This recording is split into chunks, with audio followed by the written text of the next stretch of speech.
Muito bem, irmãos, eu convido todos a abrirem suas Bíblias no Salmo 121. Salmo 121. Vamos refletir sobre o tema, o Deus que me vê. Salmo 121. Que salmo extraordinário. Esse faz parte daqueles cânticos de degraus em que as pessoas recitavam enquanto caminhavam na sua peregrinação rumo a Jerusalém. E esse diz assim: elevo os meus olhos para os montes, e de onde me virá o socorro? O meu socorro vem do Senhor, que fez os céus e a terra.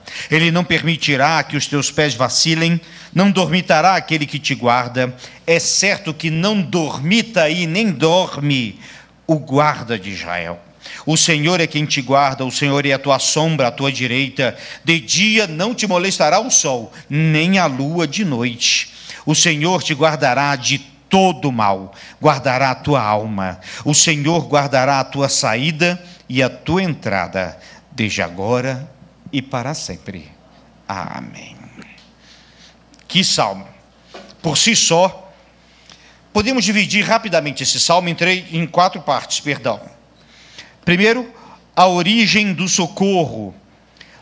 Elevo os meus olhos para os montes, o meu socorro vem do Senhor. Não há dúvida quanto a isso, vamos repetir isso várias vezes. O nosso socorro vem do Senhor. Que isso fique claro para nós e para todos. Segunda parte, versos 3 e 4. O guardião vigilante não deixará vacilar o teu pé, não cochilará nem dormirá o guardião de Israel. Mas adiante vamos ver, a palavra guarda é repetida 6 vezes nesse salmo. Sempre precisamos prestar atenção nas expressões repetidas do texto bíblico. E essa nos chama a atenção. É o guarda que não deixa vacilar o pé, que não dorme nem cochila. Terceira parte, proteção integral. O Senhor é a tua sombra, a tua direita. O sol não te ferirá de dia e nem a lua de noite. Lembrando que para aquela realidade, as noites sempre eram associadas a perigos e ameaças. E por fim, versos 7 e 8, proteção eterna. Ele guardará de todo mal. Guardará a tua alma. Guardará a tua saída e a tua entrada. É interessante que ele falou entrada e saída, mas a ideia do texto bíblico numa peregrinação, você sai da sua casa para entrar em Jerusalém. Por isso que ele guarda a tua saída e a tua entrada, desde agora e para sempre. E esse finalzinho aponta claramente para Jesus, e a gente vai voltar a isso. Conhecendo o texto, algumas curiosidades dele. Primeiro, ele é recitado na hora de dormir pelas comunidades judaicas. Assim como uma oração noturna de uma criança, o pequeno israelita, ele recitava este salmo antes de dormir. Também recitava antes de viajar. Era assim, em momentos de perigo também. Segunda curiosidade, este salmo não é um pedido de ajuda. Em nenhum momento ele está pedindo ajuda, nem socorro, nem para que salve disso ou salve daquilo. Que curioso. Na realidade, ele é uma confissão de fé, da certeza do Deus que guarda. É um salmo de confiança. É interessante como estamos tão debaixo da presença do Senhor que sim, devemos demonstrar a nossa confiança nele. Aqui o salmista não pede. É muito raro nós fazermos orações que não hajam pedidos. Este é um salmo que não pede. Em terceiro, curiosidade, é um salmo usado para proteções em jornadas e transições. Esse texto torna uma coisa muito curiosa. Os cânticos de degrau são aqueles que fazem essa caminhada até Israel, e eles vão recitando os cânticos. Mas esse 121 fala entrada e saída, dia, noite. Na realidade, ele não fala só da jornada, mas ele fala das transições das nossas jornadas da vida. Entre o início e o fim, este salmo. Entre o início e o fim, o guarda de Israel, o provedor, o Senhor de todas as coisas. É interessante que Deus está no início, Ele está no meio e Ele está no fim. Daí a beleza desse salmo. Diante disso, o que precisamos saber sobre ele? Bem, primeira coisa, Deus nunca dorme. Você já precisou de ajuda de madrugada? É complicado. Até médico de madrugada às vezes é complicado. Quem já pegou aquele plantão de madrugada que a gente vai lá e é tenso. É tenso para conseguir transporte, ajuda, e às vezes é tenso para tudo. É complicado de noite. Mas o nosso Deus nunca dorme. Essa expressão que está aqui, que ele nem cochila e nem dorme, isso remete aos guardas de vigias. Eu lembro que meu pai, uma vez, ele contratou um vigia para a empresa dele, e eu lembro que ele chegou lá e o vigia estava dormindo tão gostoso. Deus não cochila, ele não dorme. Ele está atento em todos os momentos do dia e da vida. Segunda coisa que a gente precisa saber: Deus é uma presença constante. É isso que diz o cântico, é a onipresença de Deus. Meus irmãos, Deus está aqui. A gente canta esse cântico muitas vezes, mas é preciso ter essa noção clara: Deus está aqui. Esse salmo remete a isso. Não é Deus estará aqui. Não, Ele está. A presença dEle é real. Não importa se é noite ou dia, não importa a hora, não importa onde você estiver, Deus estará. Se outro salmo nos aponta para que não há como fugir do Espírito do Senhor, o Salmo 139, se eu estiver no alto monte ou no mais profundo vale, o Senhor ali está. Essa é a apresentação. Deus é presença constante. Terceira coisa que precisamos saber: os perigos existem e são reais.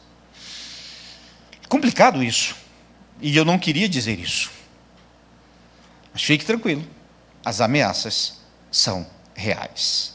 Perigos diversos. A gente pediu oração semana passada por um jovem que nós conhecemos de Brasília, que foi picado por uma vespa. Um jovem forte foi picado por uma vespa, gente, um bichinho desse tamanho.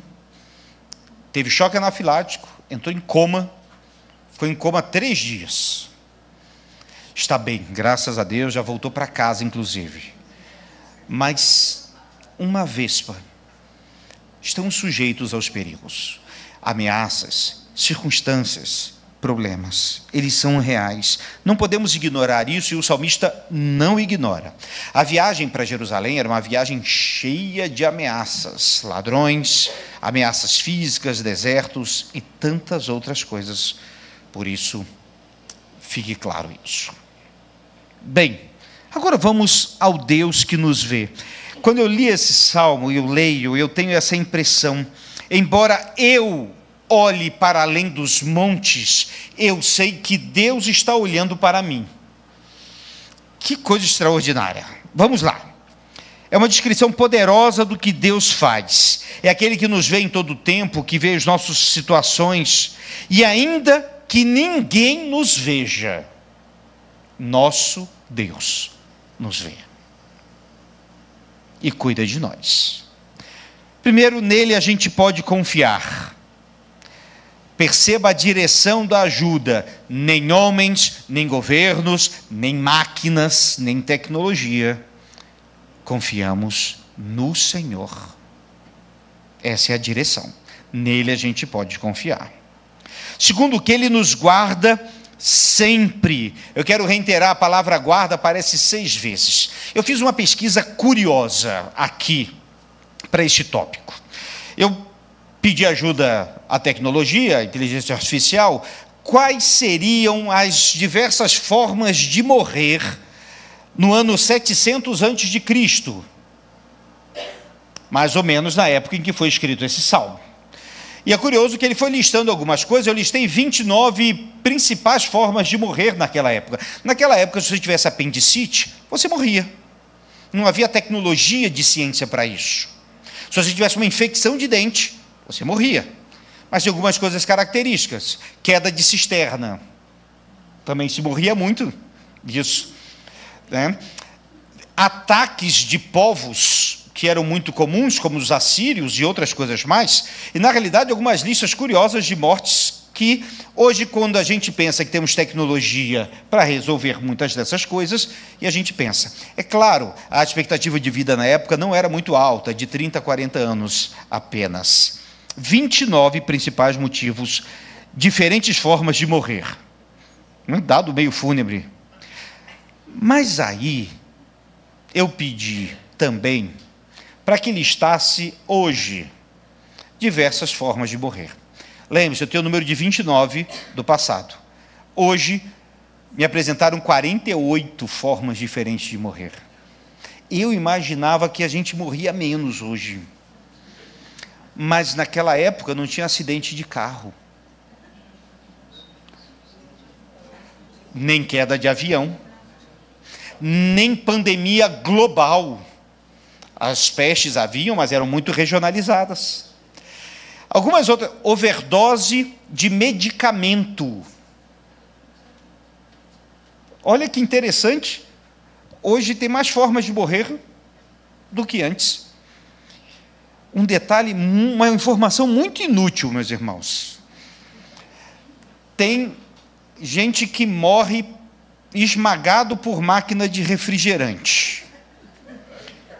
Eu falei, muito inútil essa informação. E morre mais gente esmagada por máquina de refrigerante do que por mordida de tubarão. O que é uma informação mais inútil ainda. Mas espera aí. A gente sofre ameaças todos os dias. E quem nos guarda é o Senhor. É o mesmo Deus que guarda no passado e guarda hoje também. Como disse certo autor, não existe ateu em avião caindo. Há um clamor. Ele nos guarda sempre, no início e durante a jornada. Este salmo era lido antes, mas também durante a caminhada. O texto aponta exatamente para essa jornada, como já falei, e é importante lembrar, antes de começar, saiba quem você está seguindo, ao nosso Deus. Em quarto, nos perigos, Ele é conosco. Há dois momentos importantes para um crente diante do perigo. Primeiro, é antes do perigo. É quando Deus prevê e livra. Eu creio que quando chegarmos ao céu, no nosso arquivo, deve estar lá tudo quanto Deus nos livrou, que nós não temos nem ciência ou consciência. Foi um atraso, uma interrupção, um momento, alguma coisa em que Deus moveu e nós nem percebemos, mas foi livramento. Deus é conosco antes do perigo, mas Deus também é conosco durante ou depois que acontece, quando precisamos dos cuidados de Deus e quando temos absoluta certeza que as nossas forças não são suficientes. Então eu elevo os meus olhos para cima e eu sei de onde me vem o socorro. E por fim, este salmo aponta para Jesus. Olha só. Socorro presente nas tribulações, verso 1 e 2. Pedro afogando, ele grita, salva-me, e Jesus salva. Paulo com espinho na carne, ele diz, me livra, e ouve de Jesus, a minha graça te basta. João em Pátimos preso, ele viu o céu.